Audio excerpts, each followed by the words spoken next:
In 1950, about 342,000 Americans had the same job, connecting your phone calls by hand.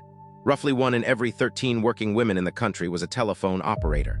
At its peak, the company that employed most of them was 98% women.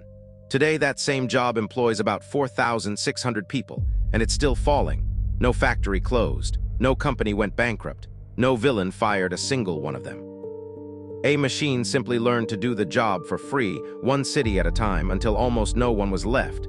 This is the story of a job that didn't shrink. It vanished. Let's do the math. I'm Dan Cole. This is Paycheck versus the past, the same work, a different decade. Today, the telephone operator, a job a machine learned to do for free. Here's the one number to hold on to for the next few minutes. 342,000. That's how many switchboard operators worked across the Bell system and the independent phone companies at the middle of the last century. Hold that against the number today, about 4,600 by the Bureau of Labor Statistics. That's a profession that lost more than 98% of itself, not in a crash, over decades, quietly by design. Keep 342,000 in your head. We're going to watch a machine erase it. For the first half of the 20th century, a phone call could not happen without a human being. You picked up, an operator answered, and she physically plugged a cord into a jack to connect you to the other line. It was one of the biggest jobs in America for women. By 1920, AT&T was the largest employer in the United States, and by far the largest employer of women. For young women especially, it was everywhere. Around 1920, telephone operator was the 5th largest occupation for women aged 16 to 20. The work was middle skill and respectable. It paid better than factory work, even if it was never highly paid. So the question of this episode isn't who got rich. It's what happens to a job this big when a machine can suddenly do all of it. The pressure on this job didn't come from a competitor or a bad economy. It came from a switch. The technology to connect calls automatically existed almost from the beginning. An inventor named Almond Stroger patented an automatic exchange, and the first one opened in La Porte, Indiana in 1892. That's just 16 years after Alexander Graham Bell's telephone patent. The machine that would replace the operator was born almost alongside the phone itself. But the Bell system deliberately stuck with human operators for 2 more decades. Its first fully automatic office didn't open until December 10, 1921. So for 30 years, a company chose people over a machine that already worked. Once that choice flipped, the pressure was no longer a person's decision. It was just arithmetic. And arithmetic doesn't slow down. So here's the distinct mechanism, the thing that makes this episode different from a layoff or a recession. This wasn't a job that got cheaper or moved overseas or lost customers. The opposite, phone use exploded. The job was erased by automatic switching. A dial and later electronic switches did the connecting that a person used to do for free every second of every day forever. Look at the chart. The gold line is the profession itself, climbing for 40 years to that peak of 342,000 around 1950. Then watch it turn red and fall off a cliff, down to a single red dot at 4,600 today. And notice the gray band above it, roughly 1 million more private switchboard operators in offices and hotels, a separate layer that drained away too. No villain here, just a machine that did the job for free. The math of the dial tone did the cutting. Beat 1, how big this job really was, especially for women. At the peak in the late 1940s, more than 350,000 people worked as operators for AT&T alone, and about 98% of them were women. In 1920, operators were already roughly 2% of the entire female workforce in America, and about 4% of young, working women. And that 342,000 is only the public phone network. On top of it sat roughly another 1 million people running private switchboards in offices, factories, hotels, and apartment buildings. Put those together, and you're looking at well over 1 million Americans whose daily work was, literally, connecting one wire to another. This wasn't a niche trade. It was one of the load-bearing jobs of the modern economy, which is exactly what makes the Vanishing Act so striking.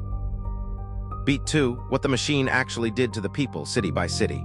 Researchers at the National Bureau of Economic Research studied what happened when a town switched its exchange from manual to automatic dial between 1920 and 1940. In the cities that cut over, the number of young women working as operators fell by 50 to 80%. Immediate and permanent. One day the switchboard room was full. After the cutover, most of those jobs simply did not exist anymore. The calls still went through. The people didn't. This is the honest weight of automation. Even when the wider economy is fine, the specific people doing the specific job take the hit all at once. And it didn't happen everywhere at the same moment. It rolled across the map one exchange at a time, which is why the country barely noticed a job that big disappearing. Beat 3, the slow march to zero in the industry's own numbers. By the time the dial wave had spread, exchanges serving over half of the United States were already mechanized between 1920 and 1940. The first permanent fully electronic switching system went live in Succossona, New Jersey in 1965. By the end of the decade, only a few rural manual exchanges were left. Then look at just the telephone industry itself.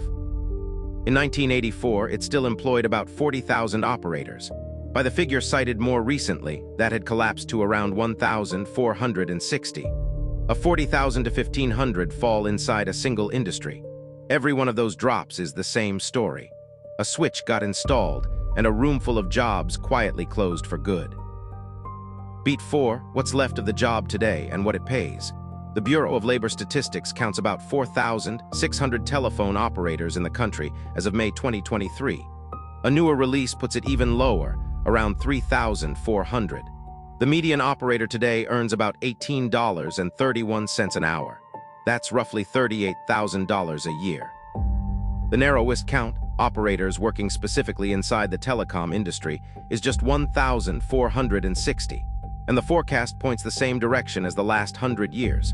The occupation is projected to shrink by roughly 25% more this decade, while jobs overall grow. So the line doesn't bottom out and recover. It keeps drifting towards zero. The machine that started cutting in 1892 still hasn't put the scissors down. Let's stack the whole thing together. A job that employed about 342,000 people on the public network at mid-century, plus roughly 1 million more on private switchboards. A job that was, at its peak, 98% women, and one of the 5 largest occupations for young women in the country. Erased not by a crash or a scandal, but by automatic switching, a machine that did the connecting for free, one city at a time. City cutovers cut young women's operator jobs by 50 to 80%, immediately and permanently. The industry's own headcount fell from about 40,000 in 1984 to around 1,500. And today, the whole profession fits in about 4,600 people, and it's still shrinking. Now the honest part, because the math deserves a fair hearing. This is not a story of mass, permanent unemployment for the women involved. That overstates it. The same researchers found that for future cohorts, young women largely moved into comparable paying work, like clerical and secretarial jobs, and that overall employment and wages for young women held up. Automatic dialing was also genuinely better. It was faster, it was private, and it made the explosion of telephones, 15 million phones and 65 million calls a day in the 1920s, even possible. And the people who lost the job didn't vanish. The category did. The honest cost lands on the incumbents. Operators caught in a cutover were less likely to be working a decade later, and if they were, more often in lower-paying jobs. So the fair verdict isn't that automation made everyone poorer. It's narrower and harder. A specific machine erased a specific job that a specific generation of women depended on. So let's add up what this profession really cost, measured in people. The mid-century peak on the public network, about 342,000 operators. The private switchboard layer on top of it, roughly another 1 million people. The female share at the AT&T peak, about 98%, in a job that was 1 in 13 of all working women. The survivors today, by the Bureau of Labor Statistics, about 4,600, earning a median of around $38,000 a year. Net result, a job category of well over 1 million Americans reduced to a rounding error. More than 98% of the public network profession gone. So for the telephone operator, trap or deal? On the mechanism, this one's a trap. Not because anyone was cruel and not because the technology was wrong. Automatic switching was a real improvement, and the wider job market absorbed most of the next generation. It's a trap because of the shape of it. A machine that does a job for free doesn't negotiate, doesn't slow down, and doesn't stop at some comfortable level. It goes to nearly zero. 342,000 jobs, 98% of them held by women, didn't shrink. They were switched off, one exchange at a time, until the profession was essentially gone. Blame the mechanism, not the people.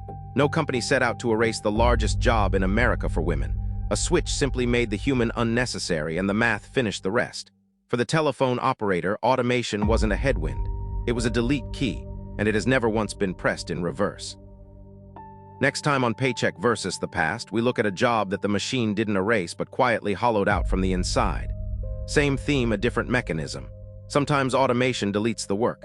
Sometimes it just keeps the title and takes the pay. If watching a job this big disappear made you look differently at your own, that's the whole point.